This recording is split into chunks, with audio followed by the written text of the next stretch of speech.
الحمد لله ما دام الوجود له، حمدا يبلغنا منه الرضا أبدا. ثم الصلاة على المختار سيدنا. سعد الله مساكم بكل خير من هنا من برشلونة، من سنتر برشلونة، وتحديدا كايا بايلين، شارع بايلين مع فالنسيا. موقعنا يبعد تقريبا أقل من 8 دقائق مشي عن فندق الماجستيك. مطعمنا مطعم جديد الحمد لله، فكرة جديدة مو موجودة في برشلونة. الفكرة جاءت من تجارب سنوات في أوروبا، نبحث عن أكلنا اللي نعرفه، الأكل الخليجي، الأكل الكويتي، السعودي، اليمني، المطبخ الخليجي عموما.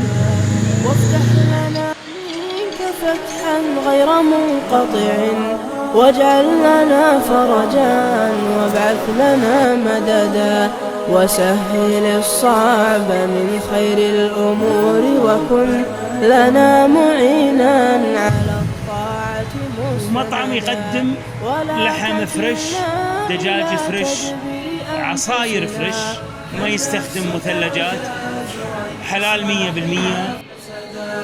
الحمد لله ما دام الوجود له، حمدا يبلغنا منه الرضا أبدا. ثم الصلاة على المختار سيدنا. ما فيه الحمد لله كحول، ما فيه شيشة، ما نقدم خنزير. المشروبات عندنا كلها زيرو الكحول، يعني بيرة نقدم بيرة ولكن الخالية من الكحول، وهذه اللي موجودة عندنا في بلادنا في الكويت مثلا. الحمد لله ما دام الوجود له، حمدا يبلغنا منه الرضا أبدا. ثم الصلاة على المختار سيدنا، وآله الكرماء وصحبه الزهداء.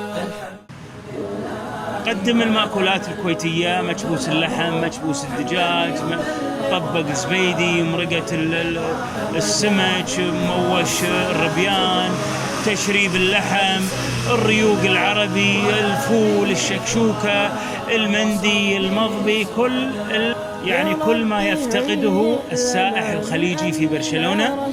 قدم أيضا القهوة العربية والتمر والكرك والشباتي، وكل الأشياء اللي احنا متعودين عليها في بلادنا.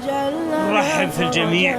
مكان عندنا قاعدة برا، عندنا تلفزيون ينقل المباريات سواء العالمية أو العربية، الدوريات العربية، ونتشرف بزيارة الجميع. تكلنا إلى تدبير أنفسنا، فالنفس تعجز عن إصلاح ما فسد. سيجدون إن شاء الله الأجواء هنا يعني أجواء صداقة وأخوة، ونخدم كل أصدقائنا الخليجيين والعرب بدون استثناء، اللي لا سمح الله عنده مشكلة، عنده علاج.